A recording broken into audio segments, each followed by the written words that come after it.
Well, my goodness, now we've got one of the co-founders, co-owners of Unrivaled once again telling players what to do involving their collective bargaining agreement status with the NBA. That just all sounds insane to me when it comes out of my mouth. Every time it comes out of my mouth that you have players that are vice presidents of the players' union for one league. Everyone thought the WNBA's biggest problem was ratings. But it turns out that was just the warm-up act. Behind the scenes, panic set in, egos took over, and suddenly the people meant to play the game started running it like a group chat gone rogue. Orders were flying, blame was everywhere, and reality hit hard. What followed wasn't a comeback story.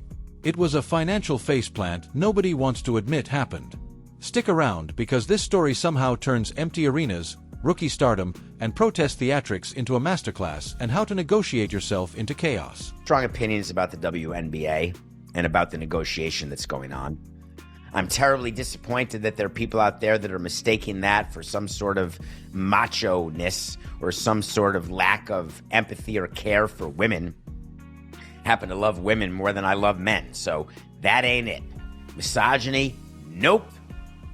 Just a business head, a business brain, not quite, and really a business body. When Unrivaled enters the picture through its co-founders and co-owners offering guidance to players about how to behave during collective bargaining talks with the NBA and the WNBA, the conflict of interest does not whisper in the background, but instead shouts through a megaphone while waving a neon sign that says nothing about this is normal. Guys, the most recent letter that was issued from the WNBPA. At midnight, the 2020 WNBA collective bargaining agreement will expire. Despite demonstrating our willingness to compromise in order to get a deal done, the WNBA and its teams have failed to meet us at the table with the same spirit and seriousness. Instead, they've remained committed to undervaluing player contributions, dismissing player concerns, and running out the clock. Today's display of an inflatable rat, a universal symbol of labor protest outside of the WNBA and the NBA, to their credit, appear to have finally decided to stop playing chess while everyone else is flipping the board. Because instead of engaging in emotional sparring, they reached for the most effective tool in any negotiation, which is money placed directly on the table in a way that is impossible to ignore. Found out yesterday, I did a video. The NBA and WNBA, very smart. Very smart. We said, they came out, they said, you know what? We're under a moratorium here. Let's start sending out qualifying offers to free agents. Okay, now, they would have to do that under the current CBA in which the salaries hadn't been increased, this, that, and the other. But it could mean, maybe, that it would start getting people the idea of, by issuing qualifying offers under the existing collective bargaining agreement, even while a moratorium is being discussed.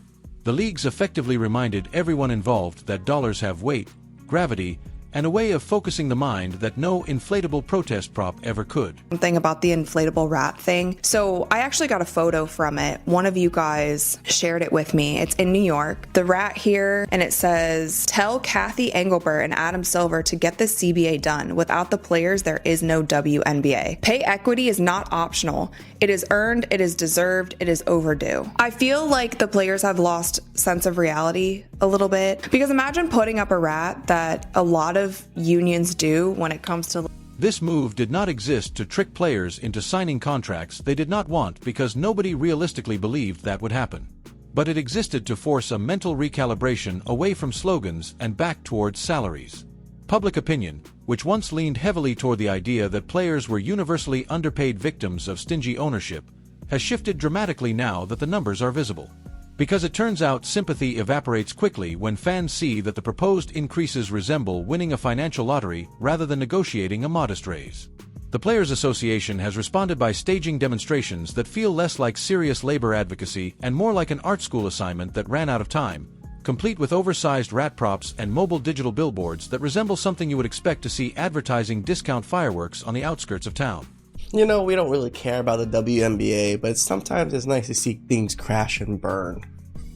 So people thought Angel Reese was insane last year when she said, yeah, CBA's coming up. We deserve more. Because I'm here, and if y'all don't give us what we want, we sitting out. What are you, crazy? Sit out and crush all the momentum from Caitlin Clark? Well, guess what? Just this week, W players voted yes on a strike. Not on strike yet, but it's officially on the table. Oh, and this was 98%. Yeah. 98%. These theatrics might generate clicks on social media, but they also risk making the entire movement look unserious, particularly when the league in question has never once turned a profit and has survived largely through subsidies, patience, and strategic partnerships rather than raw revenue. That inconvenient fact remains conspicuously absent from player rhetoric, even though it is common knowledge among casual sports fans who barely follow the league. The financial reality of the WNBA has been an open secret for years, whispered quietly before eventually becoming a running joke, and then transforming into mainstream awareness during moments of heightened visibility, such as when Brittany Gurrier's detainment in Russia briefly pushed the league into global headlines. The qualifying offers sent under the current CBA were never meant to be accepted, and everyone involved understands that contracts signed now would fall under outdated salary structures rather than the numbers being negotiated up. We experienced it. Look at the average finals ratings. Around 600K before Caitlin Clark, but her rookie year, 1.6 million viewers, and she wasn't even involved. And right then, a new media rights deal was up. Perfect timing. They would get to cash in on this Caitlin Clark popularity.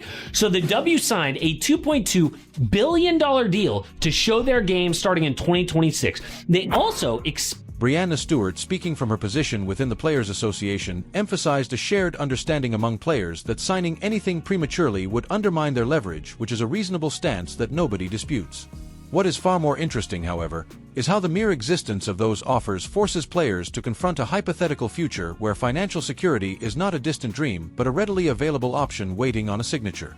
This is where psychology enters the negotiation room, because numbers have a way of sneaking into people's thoughts late at night when slogans no longer distract them. Going from earning around $100,000 a year to potentially clearing $500,000 or more is not an abstract concept, but a life-altering shift that changes housing options, long-term stability, and the kind of future planning that most athletes outside the superstar tier rarely get to enjoy. The real pressure point lies with the bench players and rotational contributors whose names rarely trend online, but whose livelihoods depend almost entirely on league salaries. For them, the difference between the current pay scale and the proposed one is the difference between renting indefinitely and owning a home, between scraping by and building something resembling generational stability. The WNBA players, most, 98% of them, think they're getting underpaid and underrepresented in their sport. That is just, none of them have the humility of understanding, oh, we're getting subsidized by the men and we have a sport that pays us $100,000 without having to do too much. Like, it's a privilege. Yes, you never see that kind of a... As these figures circulate, the league quietly holds a card that nobody wants to acknowledge openly, which is the uncomfortable truth that the WNBA's current surge in attention is driven disproportionately by players still on rookie contracts. Much of the league's marketability right now revolves around young stars like Caitlin Clark, Angel Reese, Rickea Jackson, Sonia Citroen, Paige Buchers, and Aaliyah Boston, all of whom are either early in their careers or not yet commanding veteran-level salaries. If a hypothetical scenario unfolded where veteran players walked away while rookies and replacement players filled the gaps, the on-court product and television ratings might not change nearly as much as some would like to believe. This is not a statement about talent or legacy, but about consumer behavior, because fans tune in for matchups, narratives, and personalities. And many of those currently driving viewership are already locked into contracts that are unaffected by the current standoff. A Caitlin Clark versus Paige Buchers matchup retains its appeal regardless of which veteran role players are sitting out, and the league knows this, even if it would prefer not to test that theory publicly. The leverage, therefore, may not be as one-sided as the Players Association assumes, particularly when the financial risk of prolonged disruption falls heaviest on those with the least financial cushioning. Let's get into it. For one, not a work stoppage, at least not yet. Under the status quo, the working conditions of the current CBA would be maintained, and the league and union can continue negotiating. But because the CBA expired without a replacement and the agreement prohibits either side from engaging in a work stoppage, status quo opens the door for a strike initiated by the players or a lockout instituted by the owners. Sources told ESPN that the league has not been contemplating a lockout, but a strike has been... The decision by the league to move forward with qualifying offers under the existing agreement was not an act of aggression, but an act of patience because it reframed the conversation without escalating it. Instead of trading accusations, the league essentially asked players to imagine walking down the street and spotting a pile of money large enough to change their lives, and then consider the logic of stepping over it in the name of symbolism.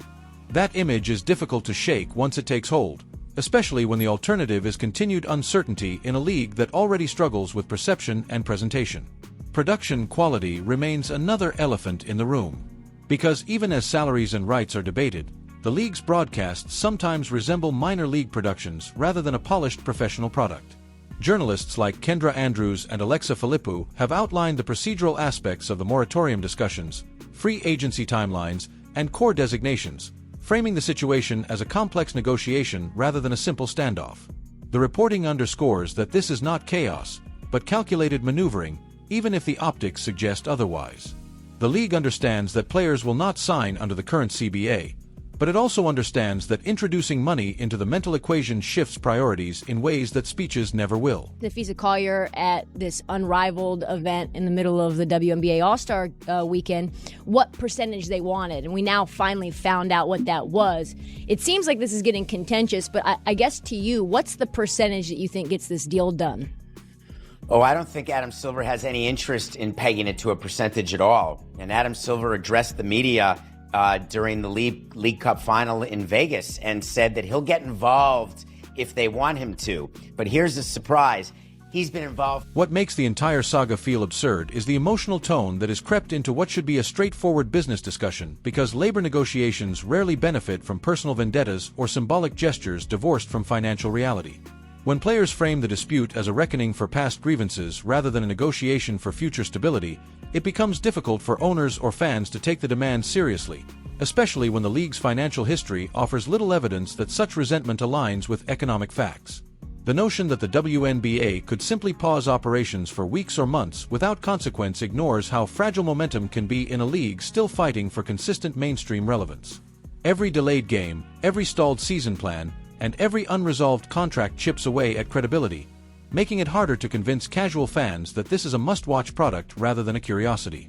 The owners have made their move by placing unprecedented financial growth on the table, and now the pressure shifts to players to justify why that is not enough. As the weeks pass and the reality of unused opportunities sinks in, the collective resolve may weaken. Not because players lack principles, but because principles do not pay mortgages.